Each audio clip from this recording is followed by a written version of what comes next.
SMDC ప్రేక్షకులకు నమస్కారం. నేటి వార్తలకు స్వాగతం. బీఆర్ఎస్ బీజేపీ రెండు పార్టీలు ఎమ్మెల్సీ ఎన్నికల్లో కాంగ్రెస్ను ఓడించడానికి చీకటి ఒప్పందాలు చేసుకున్నాయని, అందుకే బీఆర్ఎస్ ఎన్నికల్లో పోటీ చేయడం లేదని ముఖ్యమంత్రి రేవంత్ రెడ్డి ఆరోపించారు. ఎమ్మెల్సీ ఎన్నికల ప్రచారంలో భాగంగా కలెక్టర్ కార్యాలయ సమీపంలో ఏర్పాటు చేసిన పట్టభద్రుల ఆత్మీయ సమ్మేళనంకు ముఖ్యమంత్రి హాజరయ్యారు. ఎమ్మెల్సీ ఎన్నికల్లో బీఆర్ఎస్ ఎందుకు పోటీ చేయడం లేదు, ఏ పార్టీకి కేసీఆర్ కుటుంబ సభ్యులు, పార్టీ శ్రేణులు ఓటు వేస్తారో ప్రజలకు చెప్పాలని నిలదీశారు. కేసీఆర్, కేటీఆర్ను ఎప్పుడు అరెస్టు చేస్తారని బీజేపీ నేతలు ప్రశ్నించడం విడ్డూరంగా ఉందన్నారు. ప్రభాకర్ రావు, శ్రావణ్ రావులు అమెరికాలో ఉన్నారని, వారికి రెడ్ నోటీస్ జారీ చేసి అరెస్టు చేసి తీసుకురావాలని లేఖ రాసినా కేంద్రం స్పందించలేదని విమర్శించారు. వారిని తీసుకొస్తే అరెస్టు చేస్తామో లేదో చూపిస్తామని సవాల్ విసిరారు. బీసీ కులగణన, ఎస్సీ వర్గీకరణ, ఉద్యోగాల భర్తీ చేసిన హామీల అమలు అన్నీ చూసి ఎమ్మెల్సీ ఎన్నికల్లో కాంగ్రెస్కు పట్టం కట్టాలని కోరారు. అక్కడ ఎవరిని కూడా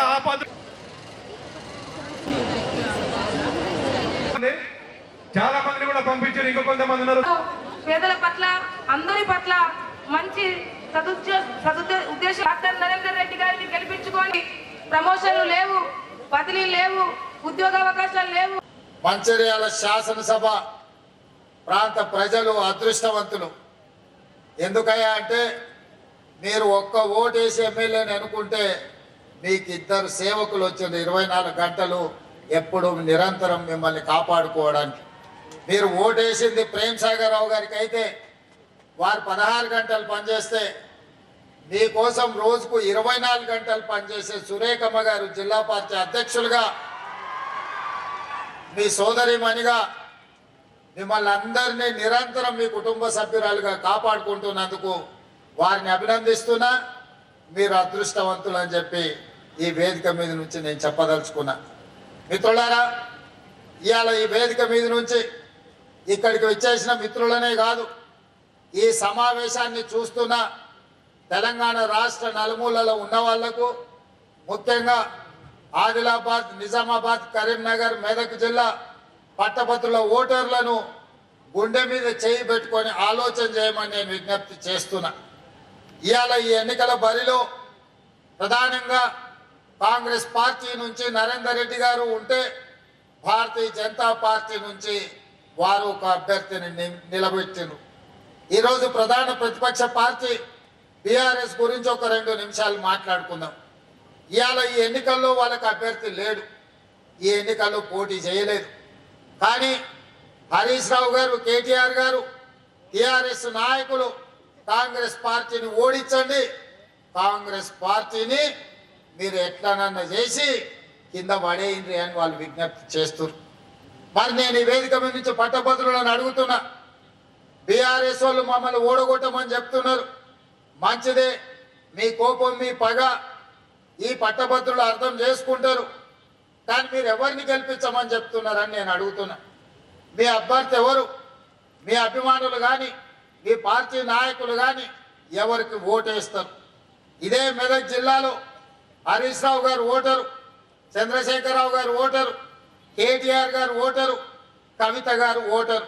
వీళ్ళందరూ చదువుకున్నోళ్ళే, వీళ్ళందరూ పట్టభద్రులే. రేపు పోలింగ్ బూత్కి వెళ్ళి వీళ్ళు ఎవరికి ఓటేస్తారని నేను అడుగుతున్నా. ఇవాళ పట్టభద్రులకు వీళ్ళు సమాధానం చెప్పాల్సిన అవసరం లేదా? ప్రజాస్వామ్యంలో ప్రధాన ప్రతిపక్ష పార్టీ ఎన్నికల్లో పోటీ చేయకుండా ఈరోజు కాంగ్రెస్ పార్టీని ఓడగొట్టండి అని అడుగుతున్నారు. దీని మతలబ్ ఏందో తెలంగాణ సమాజం గమనించాలి. ఇవాళ మరి వాళ్ళే, వాళ్ళ పార్టీ నాయకులు, వాళ్ళ బంధువులు కాదు, ఇవాళ సొంతంగా కేసీఆర్ పట్టభద్రుడే, కేటీఆర్ పట్టభద్రుడే, కవిత గారు పట్టభద్రురాలే, హరీష్ రావు గారు కూడా నాకు తెలిసి పట్టభద్రుడే అని నేను అనుకుంటున్నా. మీ 4 ఓట్లు ఎవరికి వేయదలుచుకున్నారు, మీరు ఎవరికి మద్దతు ఇస్తున్నారని చెప్పి నేను ఈ వేదిక మీద నుంచి అడుగుతున్నా. 50 మంది ఎంపీలను, 8 మంది ఎమ్మెల్యేలను గెలిపిస్తే తెలంగాణ రాష్ట్రానికి మీరు తెచ్చిందేంది, మోడీ తీసుకొచ్చి ఇచ్చిందేందని నేను ఈరోజు మిమ్మల్ని అడుగుతున్నా. కేవలం మా ఓట్లు కావాలి, మేము ఇచ్చే సీట్లు కావాలి, మీరు ప్రధానమంత్రులు కావాలి, లేకపోతే మీరు ఈరోజు మీరు మంత్రులు కావాలి. కానీ మరి తెలంగాణ ప్రజలకు మీరు ఇచ్చేదేంది, మిమ్మల్ని నమ్మేది ఎట్లా అని నేను అడుగుతున్నా. ఇవాళ మళ్ళా ఓట్ల కోసం వచ్చారు పట్టభద్రుల. ఏం చేస్తారు మీరు? ఏం చేసింది 12 ఏళ్ళ? నరేంద్ర మోడీ గారు ప్రధానమంత్రి అయ్యి 11 సంవత్సరాలు దాటి ఇవాళకి 12 సంవత్సరాలు అవుతున్నది. ఈ 12 సంవత్సరాలలో తుమ్మిడేటి దగ్గర ఈ రోజు ప్రాజెక్టు కట్టుకోవడానికి గోదావరి జలాలకు మహారాష్ట్ర నుంచి మీరు అనుమతి ఇప్పించిండ్రా? ఒకవేళ తుమ్మిడేటి దగ్గర ప్రాజెక్టు కట్టడానికే మహారాష్ట్ర అనుమతి ఇచ్చినుంటే ఇవాళ ఆదిలాబాదు జిల్లా 1.5 ఎకరాలు సస్యశ్యామలమై పసిడి పంటలు పండుతుండే ఆదిలాబాదు బిడ్డలు ఆదివాసీలు ఇవాళ వాళ్ళ బతుకులాల వెలుగు వస్తుండే. ఇవాళ ఈ ఆదిలాబాదు జిల్లా నేను పిసిసి అధ్యక్షుడిగా బాధ్యత తీసుకున్న తర్వాత మొట్టమొదట ఇంద్రవెల్లిలో సమావేశం పెట్టిన. మీ ఆశీర్వాదం తీసుకున్న. మీ జిల్లాను అభివృద్ధి చెయ్యాలని ఇవాళ మేము పూర్తి స్థాయిలో పనిచేస్తున్నాం. ఈ జిల్లాకు కొత్తగా మంజూరు చేసిన చాలా విషయాలను పెద్దలు ప్రేమ్ సాగర్ రావు గారు ఇప్పటి దగ్గర మీకు అందరికీ చెప్పడం జరిగింది. ఇవాళ ఆదిలాబాద్ జిల్లాను ముందు బాగానే ఉంచాలి, జరిగిన నిర్లక్ష్యాన్ని సరిదిద్దాలని కాంగ్రెస్ పార్టీ ప్రయత్నం చేస్తుంది. తెలంగాణ రాష్ట్రాన్ని సాధించిన పట్టభద్రులారా ఆలోచన చేయండి. వచ్చిన రాష్ట్రాన్ని అభివృద్ధి చేసుకునే బాధ్యత మన మీద ఉన్నదా లేదా? అడ్డొచ్చిన అవసరమైతే తొక్కుకుంటైనా ఎన్నికల్లో డిపాజిట్లు జప్తు చేసైనా తెలంగాణ రాష్ట్రాన్ని అభివృద్ధి చేసుకుందామని నేను విజ్ఞప్తి చేస్తున్నా. ఈ కార్యక్రమంలో నాకు అండగా నిలబడండి. నాకు నిన్నగాక మొన్న వచ్చింది 10 నెలలు కాలే నేను సరిగ్గా పరిపాలన చేయబట్టి. 10 ఏళ్ళు చేసినోడు నా మీదనే పడతాడు, 12 ఏళ్ళు చేసినోడు నా మీదనే పడతాడు. చీకట్లో ఇద్దరు కలిసి కుమ్ముక్కు అవుతారు, అల్లాయి బల్లాయి చేసుకుంటారు, ఫెవికాల్ బంధం ఫెవికాల్ లాగా అతుక్కుంటారు, ఇద్దరు కలిసి వచ్చి నా మీద పడతారు. ఇది న్యాయమా? మీరు ఆలోచన చేయండి. నేను ఎవరిని? మీ సోదరుని. నేను కూడా ఇక్కడ మీ మధ్యలో కూర్చున్నానే. మీరు ఆశీర్వదిస్తే నేను ఇక్కడికి వచ్చిన. మీ వాడిని నన్ను ఇట్లా కుట్రలు చేస్తుంటే కాపాడుకోవాల్సిన బాధ్యత, గెలిపించుకోవాల్సిన బాధ్యత మీ మీదనే ఉన్నది. ఈ ఎన్నికలు నావి కాదు, ఈ ఎన్నికలు పట్టభద్రులై. ఈ పట్టభద్రుల తరఫున వారధిగా సారథిగా ప్రభుత్వానికి అనుసంధానకర్తగా నరేందర్ రెడ్డి ఉంటాడు. నరేందర్ రెడ్డిని ఎన్నికలు గెలిపించండి. మీ సమస్యని పరిష్కరించే బాధ్యత నేను తీసుకుంటా. ఆదిలాబాదును ప్రత్యేకంగా గుర్తించి మా ప్రేమ్ సాగర్ రావు గారు చాలా విషయాలు ఏకరువు పెట్టిండు. ప్రతి విషయంలో ప్రత్యేక సమీక్ష పెట్టి అధికారులందరినీ పిలిపించి వారు ఏ ఏ విషయాలైతే ఈ ఆదిలాబాదు ప్రాంతానికి కావాలని కోరిండో అన్నిటిని మంజూరు చేపించే బాధ్యత నేను తీసుకుంటాను తెలియజేస్తూ మీ అందరి దగ్గర సెలవు తీసుకుంటున్న మిత్రులారా, ఇన్ని వేల మంది ఇన్ని గంటలైన కూర్చొని అండగా నిలబడ్డందుకు మీకు ధన్యవాదాలు తెలియజేస్తూ. కాగా దేవుళ్ల పేరుతో ఓట్లు అడుక్కోవడం తప్ప బీజేపీ దేశానికి చేసిన అభివృద్ధి సంక్షేమం ఏమీ లేదని పీసీసీ ప్రెసిడెంట్ మహేష్ కుమార్ గౌడ్ ఎద్దేవా చేశారు. నస్పూర్లో ఏర్పాటు చేసిన సభలో ఆయన మాట్లాడుతూ ఎన్నికల సందర్భంగా చేసిన ప్రతి హామీని రేవంత్ రెడ్డి అమలు చేస్తున్నారని స్పష్టం చేశారు. ఇచ్చిన మాటకు కట్టుబడి ఉండే సత్తా కాంగ్రెస్కే ఉందని అన్నారు. ముఖ్యమంత్రి గారు, నేను, మంత్రులందరూ కూడా మీ చెంతకు వచ్చాం. మీ ఆశీర్వాదం నరేంద్ర రెడ్డికి ఇవ్వాలి అని మీ అందరూ కూడా విన్నవించుకోవడానికి ఇక్కడికి వచ్చినటువంటి సందర్భం. మిత్రులారా, కాంగ్రెస్ పార్టీ అంటేనే కమిట్మెంట్. కాంగ్రెస్ పార్టీ అంటే మాట కట్టుబడి ఉండేటువంటి పార్టీ. ఆనాడు సోనియా గాంధీ గారు ఇచ్చిన ప్రకారం తెలంగాణ ఇచ్చినటువంటి సందర్భం నుంచి ఇవాళ ఎన్నికలకు ముందు రేవంత్ రెడ్డి గారు పిసిసి అధ్యక్షుడిగా మేమిచ్చిన ప్రతి వాగ్దానాన్ని ఒక్కటొక్కటిగా తీరుస్తూ వస్తున్నటువంటి సందర్భంలో జరుగుతున్న గ్రాడ్యుయేట్స్ ఎన్నిక ఇది. మిత్రులు, మీ అందరూ తెలుసు, ఈ రాష్ట్రంలో యువకుడిగా ఒక చిత్తశుద్ధితో ఒక విజన్తో ముందుకు పోతున్నటువంటి ముఖ్యమంత్రి గారు ఉన్నారు రేవంత్ రెడ్డి గారు, కాంగ్రెస్ పార్టీ ముఖ్యమంత్రిగా. ఎన్నికలకు ముందు ఇచ్చినటువంటి హామీలన్నీ కూడా, ఉచిత బస్సు కావచ్చు, ఉచిత కరెంటు కావచ్చు, రైతులకు రుణమాఫీ కావచ్చు, రైతు బంధు కావచ్చు, అన్నిటికీ మించి మిత్రులారా, మనం తెలంగాణ కోరుకుంది, తెలంగాణ వస్తే మనకు ఉద్యోగాలు వస్తాయని. కేసీఆర్ గారు 10 ఏళ్ళు పాలన చేసి తన ఇంట్లో ఉద్యోగాలు నింపుకున్నాడు తప్ప ప్రభుత్వ పరంగా బీదవారికి, అసులుబడిన కుటుంబాల వారికి, చదువుకున్న వారికి ఉద్యోగాలు ఇచ్చిన సంఖ్య చాలా తక్కువ. 10 ఏళ్ల కాలంలో వారు ఇచ్చినటువంటి ప్రభుత్వ ఉద్యోగాలు 50,000 దాటలే. కాంగ్రెస్ పార్టీ మాట నిలబెట్టుకున్న పార్టీగా అధికారంలోకి వచ్చినటువంటి 9 మాసాల్లో 56,000 ఉద్యోగాలు ఇచ్చినటువంటి ఘనత ఈనాడు కాంగ్రెస్ పార్టీది రాష్ట్రంలో. ఒక ప్రత్యేకత ఉంది. ఉద్యమాల గడ్డగా పేరొచ్చినట్టు జిల్లా. ఆనాడు ఇంద్రవెల్లో పిసిసి అధ్యక్షుడు రేవంత్ రెడ్డి గారు జరిపిన సభ ఈ రాష్ట్రంలో కాంగ్రెస్ పార్టీ అధికారం రావడానికి అంకురార్పణ చేసింది. ఆ తర్వాత 14 ఏప్రిల్లో ఖార్గే గారు మంచిర్యాల పట్టణంలో జరిగిన సభ దానికి దోహదపడింది. కాంగ్రెస్ పార్టీ రాష్ట్రంలో రావడానికి ఉమ్మడి ఆదిలాబాద్ జిల్లా ఎన్నో మలుపులు తిప్పిందనే మాట కూడా ఈ సందర్భంగా మనవి చేస్తా ఉన్నాం. మిత్రులారా, బీజేపీ అధికారంలోకి వచ్చి 10 ఏళ్ళు అయిపోయింది. అప్పుడు ఇప్పుడు దేవుడి పేరున ఓట్లు అడుగుతా ఉన్నారు. 10 ఏళ్లుగా మీరు ఏం చేశారో చెప్పి పట్టభద్రుల ఓట్లు అడగాల్సిందని విజ్ఞప్తి చేస్తా ఉన్నాను. బీజేపీ నాయకులు వస్తే నిలదీయండి. 4 ఎంపీలను ఈ ప్రాంతం నుంచి, ఒక కేంద్ర మంత్రి కూడా ఈ ప్రాంతం బడ్జెట్లో, కేంద్ర బడ్జెట్లో మీరు తెలంగాణకు తీసుకొచ్చి సున్నా కాదా అని అడగండి అనే విధంగా నేను మనవి చేస్తా ఉన్నాను. పట్టభద్రులు చదువుకున్న వారు జరుపుతున్న ఎన్నిక. మీకోసం, మీ భవిష్యత్ కోసం పాటుపడే పార్టీ కాంగ్రెస్ పార్టీకి ఓటేయాల్సింది అడగడానికి వచ్చినాం. మిత్రులారా, పని చేసేవాడిని ప్రోత్సహించాలి. ఇచ్చిన ప్రతి మాటను నిలబెట్టుకున్న ప్రభుత్వాన్ని ప్రోత్సహించాలి. ఇవాళ ఎవరెవరికో ఓటేస్తే మన సమస్యలు తీరే పరిస్థితి లేదు. కాంగ్రెస్ పార్టీ మీకు కట్టుబడి ఉన్నది. కాంగ్రెస్ పార్టీ మీకు మాట ఇస్తున్నది.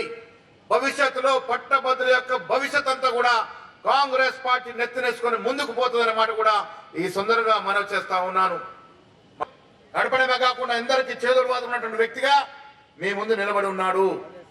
2 సీరియల్ నెంబర్ ఉన్నటువంటి నరేందర్ రెడ్డి పక్కన 1 రాసి పరిపూర్ణమైన మెజార్టీ ఇచ్చి కాంగ్రెస్ గెలిపించాల్సిందిగా మీ అందరికి చేతులెత్తు. ఉమ్మడి ఆదిలాబాద్ జిల్లాలో ఉన్న సమస్యలను మంచిర్యాల ఎమ్మెల్యే కొక్కిరాల ప్రేమసాగర్ రావు ఏకరువు పెట్టారు. సభలో ఆయన మాట్లాడుతూ జిల్లాలో విశ్వవిద్యాలయం ఏర్పాటు చేయాలని కోరారు. గూడెమాలయం అభివృద్ధితో పాటు మంచిర్యాల రోడ్డు విస్తరణకు 78 కోట్లు, శ్రీ విశ్వనాథ ఆలయంకు 3 కోట్లు మంజూరు చేయాలని అన్నారు. ముఖ్యమంత్రి బోలా శంకరుని కోరిన కోరికలు తీరుస్తారని ధీమా వ్యక్తం చేయగా ముఖ్యమంత్రి సానుకూలంగా స్పందించారు. ఎన్నికల తదుపరి అధికారులతో సమీక్ష జరిపి ఆచరణలో పెడతానని సభాముఖంగా చెప్పారు. ఏదైతే ఈరోజు ఎన్నికల సందర్భంగా పెద్దలు ముఖ్యమంత్రి గారు, పీసీ పాయింట్ గారు కానీ స్థానిక మంత్రులు కానీ వీళ్ళందరూ వచ్చారు. ఈరోజు ఇక్కడ ఒక ఎన్నిక, ఈ ఎన్నిక అనేది ఒక విచిత్రమైన ఎన్నిక. ఈ ఎన్నికలు అందరూ ఓటర్లు కాదు. ఈ ఎన్నికల ఓటర్లు ఓన్లీ పట్టభద్రులు మాత్రం ఓటర్లు. దాంతో కొంత మా కార్యకర్తలు చిన్నపోయినా నచ్చపోయినా ఇబ్బంది పడ్డా చెప్పడం జరిగింది. ఇది వాళ్ళ ఎన్నిక కాబట్టి, సెలెక్టెడ్ ఓట్స్ ఎన్నిక కాబట్టి వాళ్ళ ద్వారా మీటింగ్ పెడదామని చెప్పినప్పుడు రస్మా వాళ్ళు కానీ మిగతా స్కూల్ వాళ్ళు కానీ ఈరోజు పట్టభద్రుల సంకల్పం తీసుకున్నందుకు ఇక్కడ వచ్చారు. మీ అందరికీ ఒకటే చెప్తున్నా, ఇవాళ గౌరవ ముఖ్యమంత్రి గారి నమ్మకంతో స్థానికంగా సంబంధించిన మట్టుకు జిల్లాకున్న నా మీద కానీ మా సహోదరుల మీద కానీ ఉన్న నమ్మకంతో మాకు మాటిచ్చి ఈరోజు ఓపెన్గా ఈరోజు బయటకు వచ్చి దాదాపు 12,000 మంది పట్టభద్ర ఓటర్లు వచ్చి ఇక్కడ ఉన్నారు. వాళ్ళందరికీ చేతులెత్తి శిరస్సు వచ్చి నమస్కరిస్తున్నా. మాకు సహకరించినందుకు, ఒక రోజు లోపల ఇంత పెద్ద ఎత్తున వచ్చినందుకు మాట ఇచ్చిన. దాదాపు ఇప్పటివరకు అన్నిటికీ సహకరించి కరకట్టలు కానివ్వండి, సూపర్ స్పెషాలిటీ హాస్పిటల్ హైదరాబాద్ తర్వాత సూపర్ స్పెషాలిటీ హాస్పిటల్ ఇచ్చి ఈ మంచిర్యాల కీర్తి వేయించిన మీకు శిరస్సు వచ్చి నమస్కరిస్తున్నా. ఇచ్చిన దాదాపు ప్రైవేట్ కన్స్ట్రక్షన్ కన్నా ఫాస్ట్గా 3 నెలల లోపల ఎల్ఆర్ఐపోయి స్లాబ్లో కడకొచ్చింది. అదేవిధంగా సూపర్ స్పెషాలిటీ హాస్పిటల్ కరకట్టలు కూడా ఇచ్చిన. కరకట్టలు కూడా ఈ ఎన్నికల పోటీ తర్వాత మొదలు పెడతాం. అదేవిధంగా మీ సహకారంతో, మీ బలంతో ఒక సంకల్పం తీసుకొని అసెంబ్లీలో కూడా చెప్పడం జరిగింది. మంచిర్యాల పట్టణంలో 1,00,000 ఓట్లు 30,000 జనాభా, 1,30,000 జనాభా ఉంటే గడిచిన 75 సంవత్సరాల నుంచి ఇంతవరకు ఇక్కడ శ్మశానం, హిందూ శ్మశానం వాటికి లేదు. ఈరోజు మీ మీద మీ ఉన్న బలంతో, నమ్మకంతో మొదలుపెట్టి 4 ఎకరాల స్థలంలో గోదావరి తీరాన గ్రీన్ క్రిమిటోరియం అనే కాన్సెప్ట్ దేశంలో ఇప్పటివరకు గ్రీన్ క్రిమిటోరియంలు 2 ఉన్నాయి. మొట్టమొదటిది చండీగఢ్ ఉన్నది, రెండోది పంచకుల ఉన్నది. ఈ గ్రీన్ క్రిమిటోరియం కాన్సెప్ట్ తీసుకొచ్చి చేర్చడం జరిగింది. దాన్ని ఆ 2 తర్వాత మంచిర్యాల ఉన్నది ఈరోజు గ్రీన్ క్రిమిటోరియం. దానికన్నా ఒక అడుగు ముందుకేసి గ్రీన్ క్రిమిటోరియం అంటే వాళ్ళు నార్మల్ ట్రెడిషనల్ కరెంట్ వాడినారు. ఈరోజు ఇక్కడ వాడింది సోలార్ కరెంటుతో పాటు సోలార్ లైట్లు వాడి టోటల్ గ్రీన్ క్రిమిటోరియం అనేదానికి నిర్వచనంగా చేసి పెట్టాం. దానికి కూడా శివుని సంకల్పం, శివుని ఆశీర్వాదం కావచ్చు, అక్టోబర్ 3 తారీఖున మొదలుపెట్టినప్పుడు ఎందుకు వచ్చింది నా నోట్ల మాట, ఖచ్చితంగా శివరాత్రి నాడు ఈ కార్యక్రమాన్ని కంప్లీట్ పూర్తి తీసుకొని పట్టణాభివృద్ధి కోసమని మాస్టర్ ప్లాన్ ఇంప్లిమెంటేషన్ కానివ్వండి సరే, దానికి హైడ్రా ఏదన్నా కూడా ఒకసారి కొన్ని కఠినమైన నిర్ణయాలు తీసుకున్నప్పుడు తప్పకుండా వ్యతిరేకత వస్తుంది. కఠినమైన నిర్ణయాలు తీసుకునే వ్యతిరేకం వచ్చిందని నిర్ణయాలు తీసుకోకుండా ఆగితే దాని తర్వాత తరాలు మనకు క్షమించాయి. వ్యతిరేకత అనేది కొంత ఉంటుంది, తప్పకుండా మనం ట్రెడిషనల్ దానికన్నా వ్యతిరేకం ఉంటుంది. అక్కడ మీరు తీసుకున్నారు, మీరున్న ధైర్యంతో ఇక్కడ తీసుకున్నాం. మేము దాదాపు మార్కెట్లో 1000 షాపులు మాస్టర్ ప్లాన్ కింద మొత్తం తీసేసినంటే ఒక 2-3 మేము తీసేసిన, మిగతా అన్ని వాళ్ళందరూ సహకరించి తీసేసి ఇవాళ 60 ఫీట్ల రోడ్డు 60 ఫీట్లు చేసి పెట్టినాం. దానికి కూడా మీరు సహకరించి ఆస్వాదిస్తే 78 కోట్లతోటి ఆ మాస్టర్ ప్లాన్ ఏదైతే ఇంప్లిమెంట్ చేసి ఆ రోడ్డును సుందరీకరణ కానివ్వండి, అండర్గ్రౌండ్ కేబుల్ కానీ అండర్గ్రౌండ్ డ్రైనేజ్ కానీ చేస్తే 78 కోట్లు అవుతాయి. ఈ వేదిక గారి అనౌన్స్ చేయాలని ముఖ్యమంత్రి గారిని కోరుతుంటూ, దాంతోపాటు ఇంకా చాలా ఉన్నాయి చెప్తే మళ్ళీ. కానీ ఇక రెండోది గూడెం సత్యనారాయణ స్వామి టెంపుల్ గురించి పెద్దపల్లి మాట్లాడినప్పుడు చెప్పడం జరిగింది. దాన్ని కూడా ఒక 12 కోట్లు ఇస్తే గుట్ట మీద ఉన్నది, గోదావరి ఒడ్డున ఉన్నది. తెలంగాణ సత్యనారాయణ తెలంగాణ అన్నవరం కన్నా పెద్దగా చేసి తెలంగాణ నుంచి ఒక్క మనిషి కూడా సత్యనారాయణకి అన్నవరం పోకుండా తెలంగాణ గడ్డ మీద తీసుకొచ్చే బాధ్యత మేము తీసుకుంటాం. మాకు సహకరించండి. దాంతోపాటు పాత టెంపుల్, ఒక 70 సంవత్సరాల టెంపుల్ ఇక్కడ పట్టణం ఉన్నది, విశ్వనాథాలయ టెంపుల్. ఆ టెంపుల్ కూడా సుందరిగా 3 కోట్ల రూపాయలు దానికి శాంక్షన్ చేయండి అని ఆశిస్తూ, మిగతా లిఫ్ట్ల గురించి మాట్లాడిన లిఫ్ట్ కూడా శాంక్షన్ చేసిండ్రు, స్కూల్ ఇచ్చిండ్రు. ఇది కాకుండా విద్యా వైద్యం మీద చాలా ఫోకస్ పెట్టిండ్రు. మీరు సహకరించి మీరు ఆశీర్వదిస్తే తప్పకుండా ఈ మంచిర్యాల జిల్లా హెడ్ క్వార్టర్ను హైదరాబాద్కు మారు పేరుగా మీరు 4th సిటీ ఎట్లా చేస్తుండ్రు, కనీసం ఉత్తర తెలంగాణకు మాకు అవకాశం ఇచ్చి ఈ మంచిర్యాలకు ఇస్తే ఖచ్చితంగా మీతో పాటు నడిచేందుకు మేము సిద్ధంగా ఉన్నాం. మీతో పాటు చేసి అన్ని రకాల సహకారాలు ఇచ్చి ఉత్తర తెలంగాణ ఖచ్చితంగా ఒక రకమైన అవకాశం రావాలి. ఆదిలాబాద్ జిల్లా ఇప్పటికీ అన్యాయం అయిపోయింది 70 సంవత్సరాల నుంచి, ఇక ఫర్దర్ అన్యాయం కాకుండా కావాలని ఈ మీరు ఆశీర్వాదం కావాలని చెప్తూ, మీరు అందరూ అంటారు నేను ఇవాళ చెప్తున్నా కోపం అని మీదని చెప్పి, మీరేం చెప్పినా కూడా కోపం ఉన్నోడికే ప్రేమ ఉంటుంది, కోపం ఉన్నోడే మోమాటం లేకుండా మాట్లాడతారు, బయటికి మాట్లాడతారు. మీరు కూడా బోలాశంకరుని లెక్క, బోలాశంకరునికి మరో పేరు.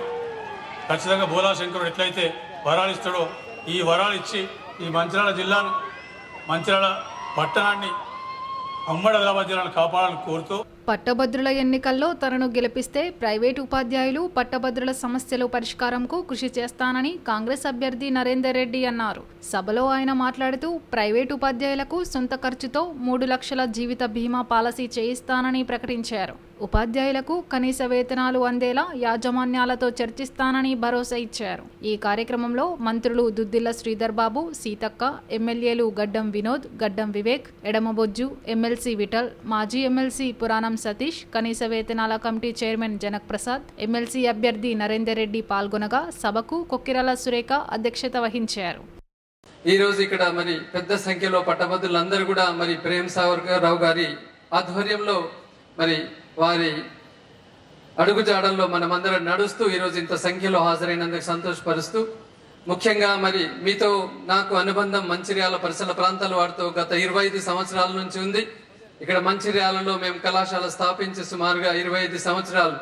ఇక్కడ ఉన్న చాలా మంది తల్లిదండ్రులు మరి మా కరీంనగర్లో చదువుకున్న వాళ్ళు, మీ అందరితో చాలా సాన్నిహిత సంబంధాలు ఉంది. మరి మీ అందరి ఆధారాభిమానాలతో మరి తెలంగాణలోనే ఒక ముఖ్య విద్యా సంస్థగా ఎదిగిన అల్ఫోర్స్ నేను ఖచ్చితంగా మీ యొక్క ఆధారాభిమానాలతో, మీ యొక్క ఆశీస్సులతో మరి ఈ రాజకీయ నా జీవితంలో మొట్టమొదటిగా మీ ముందుకు వస్తూ మరి పట్టభద్రుల ఎమ్మెల్సీగా వస్తున్న నాకు మీరు ఆశీర్వదించాలని కోరుతున్నాను. తప్పకుండా హామీ ఇస్తున్నాను, మీకు చేదోడు వాదోడుగా ఉంటాను, ఎల్లవేళలా మీకు అందుబాటులో ఉంటాను, మీలో ఒకటిగా ఉంటాను. ఖచ్చితంగా నాకు KG to PG మరి విద్య, నిరుద్యోగం అన్నింటి పట్ల సమూలమైన అవగాహన ఉన్న నేను ఖచ్చితంగా మరి ముఖ్యమంత్రి గారితో మరి మీ యొక్క సమస్యలన్నీ కూడా విన్నవించి మరి ఆ సమస్యల పరిష్కారం పట్ల చిత్తశుద్ధితో పనిచేస్తానని చెప్పేసి సందర్భంగా కోరుతున్నాను. మరి పెద్దలు ఇప్పటి వరకు చాలా విషయాలు చెప్పి ఉన్నారు. ఇక్కడ కూర్చున్న చాలా మంది టీచర్స్ కి మరి నా తరఫున నేను ఒక హామీ ఇస్తున్నాను. ఖచ్చితంగా నా సొంత నిధులతోటి ఇక్కడ ఉన్న ప్రైవేట్ విద్యా సంస్థల్లో పనిచేస్తున్న టీచర్స్, లెక్చరర్స్ అందరికీ మరి 3 లక్షల బీమా ఉచితంగా నేను నా సొంత నిధులతో అందజేస్తానని కోరుతున్నాను. అలాగే ప్రైవేట్ విద్యా సంస్థల్లో పనిచేస్తున్న ప్రతి ఒక్కరికి కూడా మినిమం బేసిక్ శాలరీ మీ యాజమాన్యాల చేత అందేటట్లుగా నేను వర్క్ చేస్తానని చెప్పేసి కోరుతున్నాను. ఈ రోజు మరి వాళ్ళ యాజమాన్యాల ఫీజు రియంబర్స్మెంట్ గురించి ఇప్పుడే మంత్రివర్యులు శ్రీధర్ బాబు అన్న గారు మరి చెప్పి ఉన్నారు. ఖచ్చితంగా రాబోయే రోజుల్లో అవన్నీ కూడా స్ట్రీమ్లను అవుతాయి కాబట్టి మరి అందరి ఆశీస్సులు కూడా కావాలని కోరుతున్నాను. ఇవాళ ఇక్కడ మరి కోల్ మైన్స్ లో పనిచేస్తున్న క్వాలిఫైడ్ మరి ఎంప్లాయీస్ ఉన్నారు. వాళ్ళందరికీ క్వాలిఫికేషన్ తో పాటుగా మరి క్వాలిఫికేషన్ చూసి మరి ప్రమోషన్స్ ఇవ్వాలని ఒక రోజు నేను వెళ్ళినప్పుడు చెప్పారు. తప్పకుండా మరి ఆ సింగరేణి మైన్స్ లో పనిచేస్తున్న క్వాలిఫైడ్ ఆశ్చర్యం బీటెక్ ఎంటెక్ వాళ్ళు చాలా మంది అక్కడ ఆ రోజుల్లో కనపడ్డారు. వాళ్ళందరూ కూడా క్వాలిఫికేషన్ తో మాకు ప్రమోషన్స్ కావాలన్నారు. దాని పట్ల కూడా నేను చిత్తశుద్ధితో వర్క్ చేస్తానని చెప్పేసి కోరుతున్నాను. మరి వాళ్ళ రాష్ట్ర పరిధిలో లేకపోయినా అహోరాత్రులు పనిచేస్తున్న కార్మిక శ్రేణులు మరి మా అందరికీ చాలా ఇన్కమ్ ట్యాక్స్ కట్ అవుతుంది, ఎగ్జామ్ట్ కావాలి, చాలా రాష్ట్రాలు అది ఇంప్లిమెంట్ చేస్తలేమన్నప్పుడు కూడా అనుకున్నాను ఖచ్చితంగా మరి ఈ సమాజంలో ఎవరికైనా మనం ఏదైనా చేయాలంటే అది సింగరేణి కార్మికులని భావిస్తూ దాని పట్ల కూడా ఖచ్చితంగా మరి నేను శ్రమిస్తానని చెప్పేసి కోరుతున్నాను. ఇవాళ ముఖ్యంగా నిరుద్యోగులు ఇవాళ రాష్ట్ర ప్రభుత్వం ముఖ్యమంత్రి రేవంత్ రెడ్డి అన్న గారి ఆధ్వర్యంలో అనతి కాలంలోనే 1000 ఉద్యోగాలు ఇచ్చేసి ఇవాళ నిరుద్యోగుల్లో ఒక ఆశలు చిగురు చేసింది. ఇవాళ లైబ్రరీలన్నీ కిటకిటలు ఆడుతున్నాయి. BC SC ST study circle అన్ని కూడా కిటకిటలు ఆడుతున్నాయి. రాబోయే రోజుల్లో మన లైబ్రరీలను ప్రతి లైబ్రరీలో ఒక డిజిటల్ లైబ్రరీగా చేస్తూ ఖచ్చితంగా మన లైబ్రరీల డెవలప్మెంట్ కు నేను పనిచేస్తానని, ప్రైవేట్ విద్యా సంస్థల మనిషిని అనుకోకూడదు. ప్రైవేట్ విద్యా సంస్థలు ఎలా ఉన్నాయో ప్రభుత్వ విద్యా సంస్థల్లో కూడా మరి అక్కడ ఉన్న ఇన్ఫ్రాస్ట్రక్చర్ ఫెసిలిటీస్ ని మెరుగుపరచడానికి కూడా నేను వర్క్ చేస్తానని చెప్పేసి మరి ఇక్కడ నాకు తెలుసు ఆదిలాబాద్ జిల్లాలో ఒక యూనివర్సిటీ లేదు, మనకి నిజామాబాద్ జిల్లాలో ఒక యూనివర్సిటీ ఉంది, కరీంనగర్ జిల్లాలో ఒక యూనివర్సిటీ ఉంది. కానీ మారుమూల ప్రాంతమైన మరి మనకి ఒక యూనివర్సిటీ లేక మీరు చాలా ప్రసారాలకు ఏర్పడుతున్న సంగతి తెలిసిందే. ఖచ్చితంగా రాబోయే రోజుల్లో మరి ముఖ్యమంత్రి గారితో నేను చర్చించి ఆదిలాబాద్ జిల్లాకి ఒక యూనివర్సిటీ వచ్చే విధంగా కూడా నేను కృషి చేస్తానని చెప్పేసి సందర్భంగా హామీ ఇస్తున్నా. మరి మీ అందరి ఆశీస్సులతోటి ఎమ్మెల్సీగా గెలిచి మీలో ఒకటిగా నేను ఉండాలని చెప్పేసి మీకు సేవ చేసే భాగ్యం నాకు కల్పించాలని చెప్పేసి కోరుకుంటూ 27వ తేదీ ఈ రోజు జరగబోయే పట్టభద్రుల ఎమ్మెల్సీ ఎన్నికల్లో మరి 2వ వరుసలో ఉన్న కాంగ్రెస్ అభ్యర్థి అయిన నాకు మీరు మొదటి ప్రియారిటీ ఓటు వేసి భారీ మెజార్టీతో గెలిపించాలని చెప్పేసి శిరస్సు వంచి మీ ఆశీర్వాదం కోరుతున్నాను. పట్టభద్రులు ఉపాధ్యాయులు ఎదుర్కొంటున్న సమస్యలపై పోరాటం చేస్తూ పరిష్కారం అయ్యే విధంగా చర్యలు తీసుకుంటామని బీజేపీ కేంద్ర మంత్రి బండి సంజయ్ అన్నారు.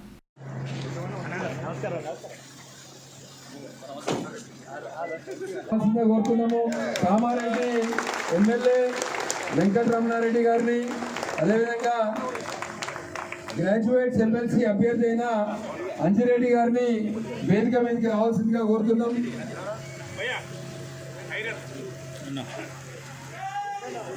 భారత్ మాతా కీ జై శ్రీరామ్, జై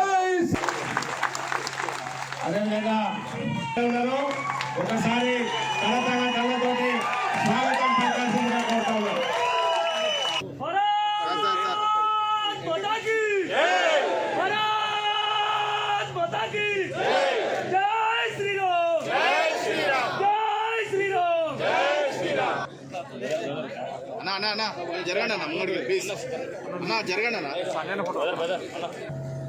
తెలంగాణ రాష్ట్రంలో ఉమ్మడి ఆంధ్రప్రదేశ్ భారతీయ జనతా పార్టీ సర్కార్ రావాలని చూస్తున్నారా? చాలా మంది పెద్దోళ్ళందరూ సీనియర్ నాయకులందరూ ఎదుగుతున్నారా? చాలా మంది సిక్కైపోయినా, ఇప్పటికి చాలా మంది చనిపోయినా. వాళ్ళ లక్ష్యం అంతా ఒకటే, అద్భుత సన్నివేశాన్ని కళ్ళారా చూడాలని చెప్పి ఆవేదన పడి చనిపోయి ఉంటారన్న చాలా మంది. అటువంటి సర్కార్ రావాలంటే ఈ 3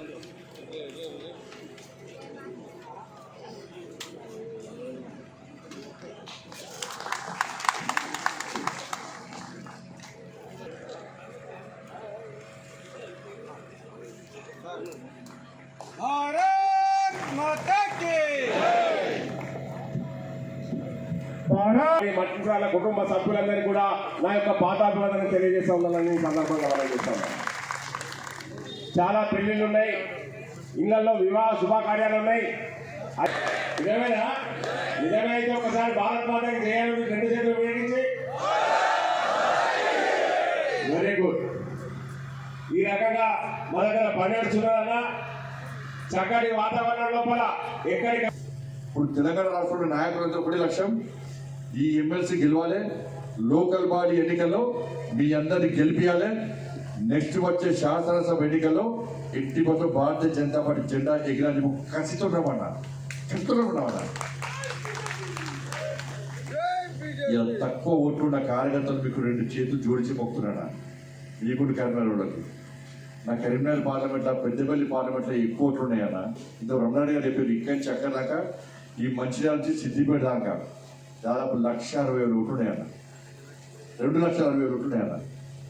ఇలా కార్యకర్తలు 2 చేతులు జోడించి మొక్కుతున్నాడా? మీ భవిష్యత్తు కాదండి ఇది. తెలంగాణ రాష్ట్రంలో ఉన్న ప్రతి కార్యకర్త భవిష్యత్తు మీ చేతిలో ఉంది.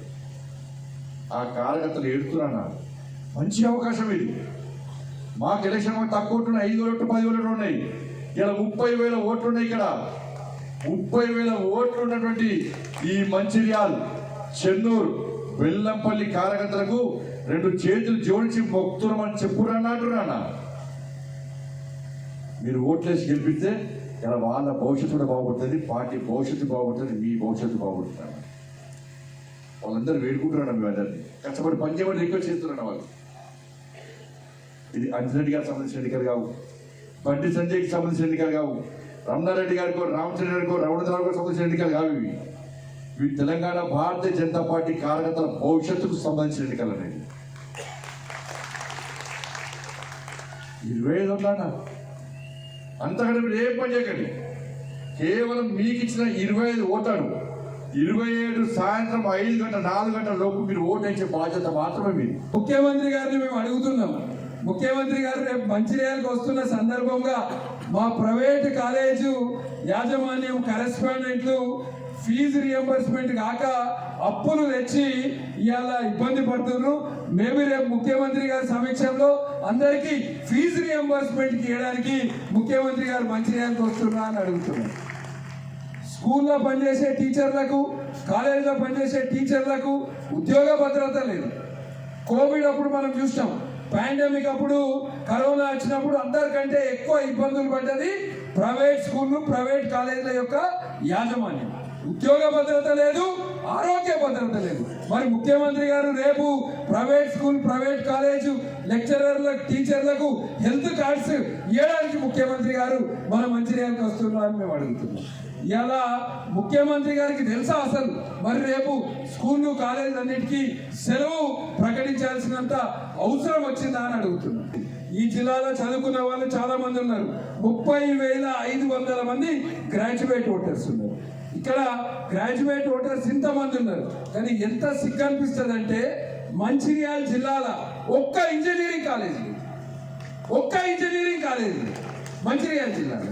ఉమ్మడి కరీంనగర్ జిల్లాలో 4 JNTU క్యాంపస్లు ఉంటాయి, 4 JNTU క్యాంపస్లు. కానీ మన జిల్లాలో ఒక్క ఇంజనీరింగ్ కాలేజ్ లేదు. ఉన్నత విద్య చదవాలంటే మన పిల్లలు హైదరాబాద్, వరంగల్ అన్ని చోటుకోవాలి. మరి 3 కాంగ్రెస్ ఎమ్మెల్యేలు, గతంలో 3 TRS ఎమ్మెల్యేలు. కానీ ఈ ప్రాంతంలో అభివృద్ధి, విద్యా సంస్థలు, చదువుకున్న వాళ్ళకు ఉద్యోగాలు, ఇటువంటి ఆలోచన లేదు. కానీ ఈ జిల్లా నుంచి 100 కోట్ల రూపాయలు ఆదాయం రాష్ట్ర ప్రభుత్వానికి వస్తుంది, సింగరేణికి వస్తుంది. సింగరేణిలో మనం చూసినాం 2,600 కోట్ల రూపాయలు లాభాలు ప్రకటించారు. కానీ ఈ జిల్లాలో పట్టించుకోలేదు. ఇట్లా అనేక. నేటి SMDC న్యూస్ ఇంతటితో సమాప్తం. తిరిగి ప్రసారం అయ్యే SMDC న్యూస్లో మళ్ళీ కలుద్దాం. అంతవరకు సెలవు, నమస్కారం.